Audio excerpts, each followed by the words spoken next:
Hello everyone and welcome back to Elegance on a Budget. If you're new to this channel, we'd like to welcome you.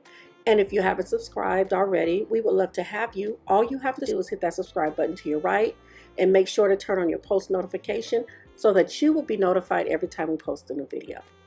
Today's DIY is going to be quick, simple, and easy. We are missing some footage in the beginning of the video on how to make the crushed glass vase. But we do have videos that could show you that, and we will link a DIY below on how to make the crushed glass. But we didn't want to waste the video because it is a nice video and it's something that you guys would enjoy. So we went on and still continue to go forth. So if this is a project you think you may be interested in making, just continue to keep watching. We wanted to bring you guys the complete footage of how to make this particular vase with the crushed glass, but unfortunately we lost footage in the very beginning of how to make this crushed glass. It's not with our camera, our video camera, but it was with iMovie. We've been having problems with iMovie lately, and trying to retrieve the lost footage has not been a success at all. We still wanted to bring you this video. So it's pretty much self-explanatory. You can tell how everything is put together. We just wanted to deliver it to you, and hopefully any questions that you have, just leave in the comment bar below and we'll be sure to answer it for you.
So this piece was a lid from a candle that we had, I think by Yankees, but it's the top of the Yankees candle. So we just kind of created like a stand for it.